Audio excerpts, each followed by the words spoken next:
Alright, Carolina Chris Outdoors, here's your recipe, shrimp and grits. We're under the tarp today, so hopefully this isn't going to all be too noisy, but we got rain that's coming through.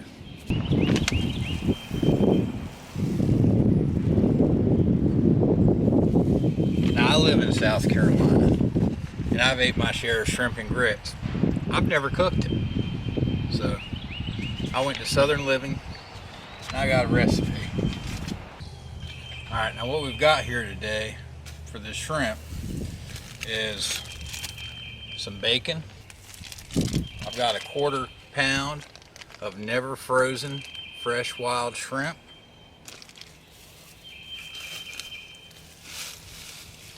Now you want to make sure you keep your fresh shrimp on ice, okay? Carolina Chris, that's for you.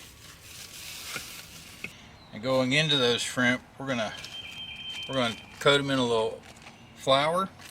We're gonna have garlic, sliced mushrooms, green onions, fresh lemon juice,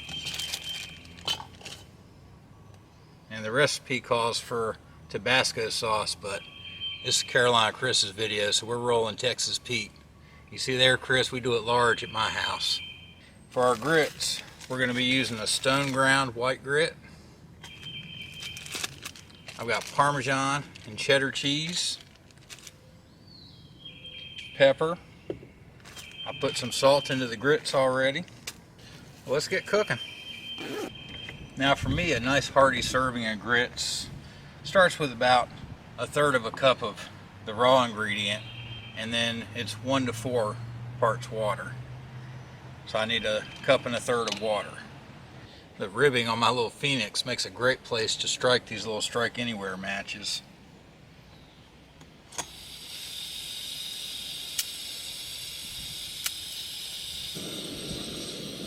I'm going to bring my water to a quick boil over this stove, and then we're going to slowly boil the grits over this sterno.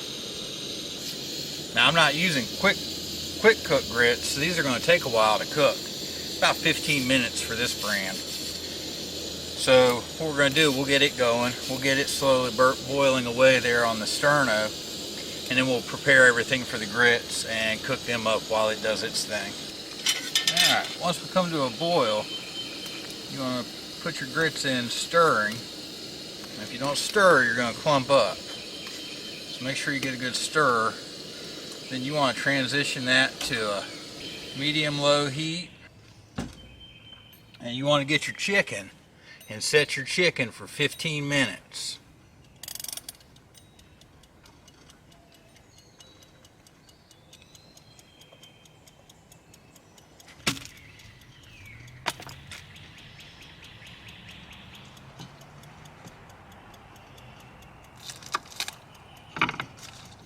Hey, I don't know if well, I do. I know I told you about this in another video, but if you hadn't seen it, when you buy green onions, leave yourself a couple inches when you cut them off and drop it in some water and put it on the windowsill in your kitchen, and you'll grow new green onions. You can get a couple batches out of them. Now while we're prepping stuff up, I'm going to tell you a little bit that I learned about shrimp and grits getting ready for this. Shrimp and grits seems to have come from a much earlier use of rice and grits from the plantations. You know, just people using what they had handy. Now, I guess as the rice plantations went away, it got replaced with grits, or what was known in South Carolina as hominy. Now, up until the mid-80s, most people in South Carolina wouldn't have known what you meant when you said shrimp and grits. It's been around for a long time, but the way we do it today is kind of new.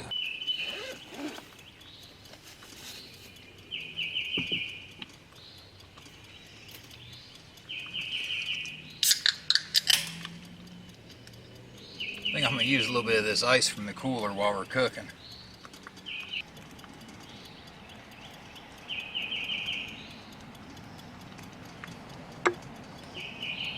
Cheers.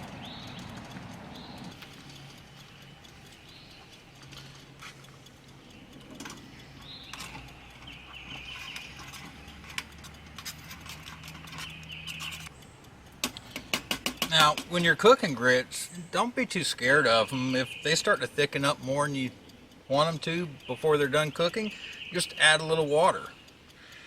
If they're a little bit runny, just let them cook a little long. It won't really hurt them, make them a little creamier. Let's see how much time my chicken says I've got. I've got 10 minutes. I'll tell you, there was one thing I forgot to bring with me, but I think we'll be okay, and that was butter for the grits. Alright, mushrooms. We need mushrooms.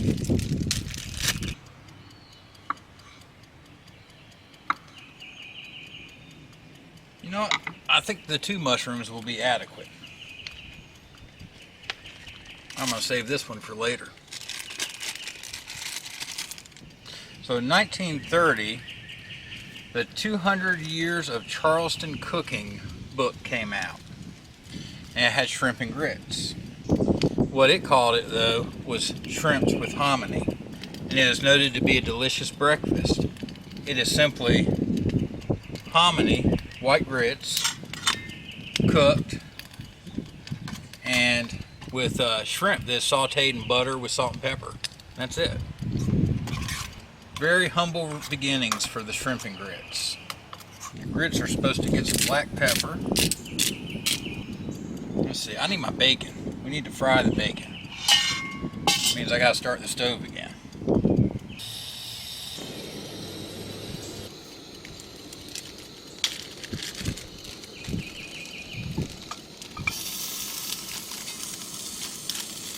So what we want to do is we want to crisp that bacon up, and then we want that bacon fat to cook our shrimp in.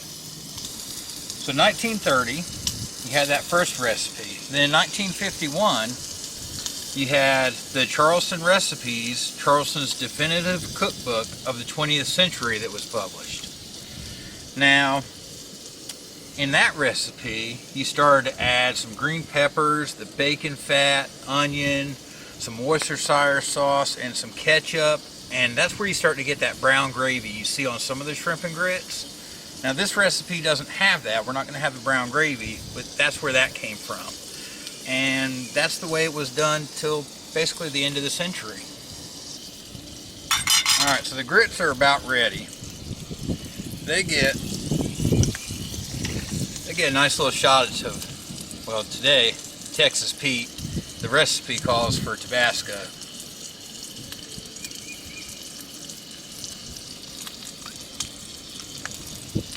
Not enough to hurt anybody, just enough to wake them up a little bit.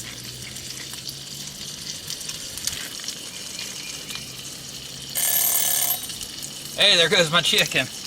Time to pull the grits off. I'm going to pull these back off to the side behind my sterno that's burning, just to provide a little bit of heat and keep them warm. And if they start to get too thick, we'll just pop a little water in there and give it a little stir.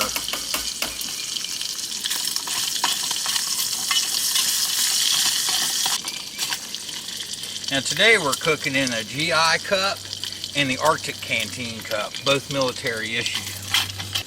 Y'all check out these nice fresh shrimp. See those? I got 6 of them. I peeled and deveined them and cleaned them last night. Now I didn't have any Carolina shrimp available in the store this week. These are from Georgia. Bacon's just about browned up. I'm going to add some flour to the shrimp.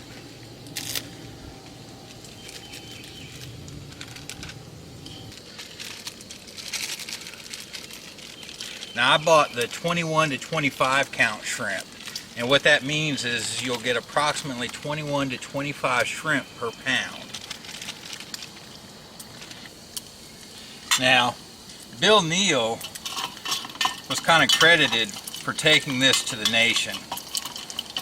He was from Gaffney, South Carolina, and he went to Chapel Hill in the 80s and opened up a fancy French restaurant.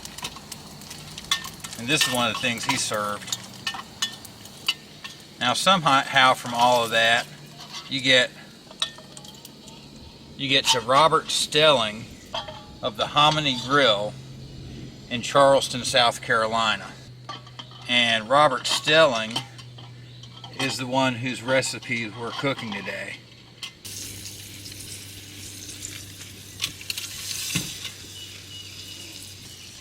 Alright, the Arctic Canteen Cup is good for about 3 of these shrimp, but we got all 6 in there. We're going to make it work. Alright, they've been cooking for about a minute or so. I'm going to go ahead and get the mushrooms in.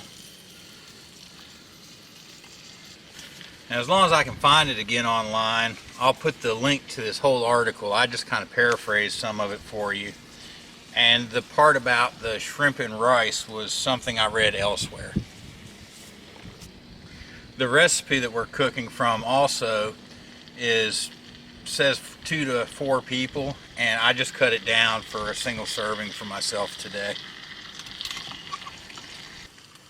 Alright, now one thing I'm noticing, not having a pan, I wish I had the old military mess kits to the side that people use like a pan sometime to cook this on, because I think my shrimp would brown a little bit better. I'm not quite getting the browning from the flour that I got last night at home on my stove.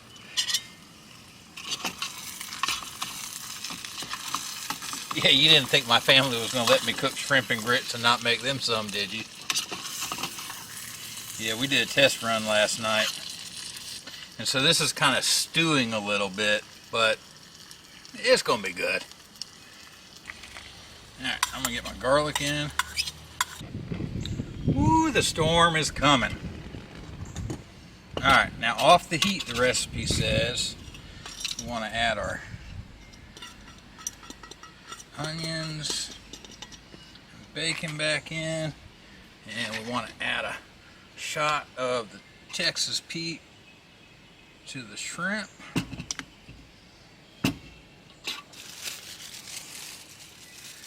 Along with some lemon juice. Alright, let's plate it up, guys. We need our cheese grits.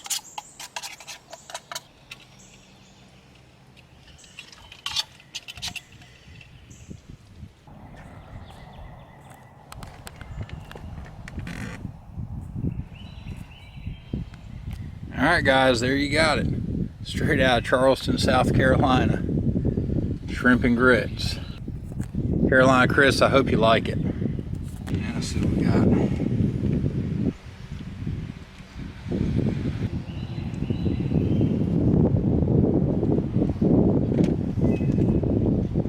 Man, that's good. Y'all see how big that big old shrimp is on there? That's your 21-25 count, okay? It's a whole spoonful. And now, Chris, just for you, I'm gonna give it a little extra shot. A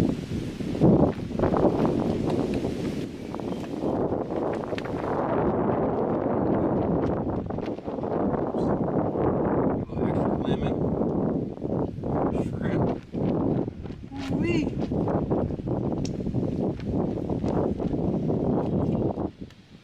Finger licking good, y'all. Hey, now look here. If y'all stuck around long enough to hear this, there's going to be part 2. Okay? I'm going to do a backpacker version with the brown gravy. We'll see y'all later. I got to run. I'm fixing to get monsooned. One final disclaimer. Don't do what I do. Okay?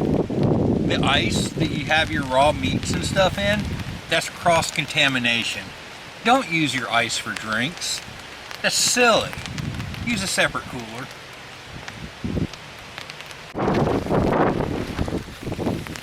Holy cow. Man, I'm glad I set this tarp up, y'all. It seemed like a lot of effort at first.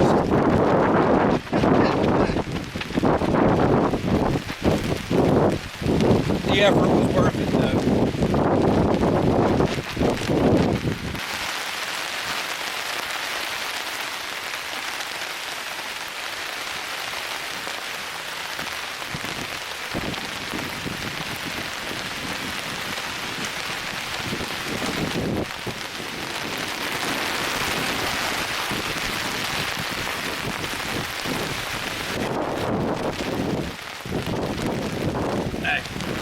got the Texas Pete, the bacon, the onion, mushroom.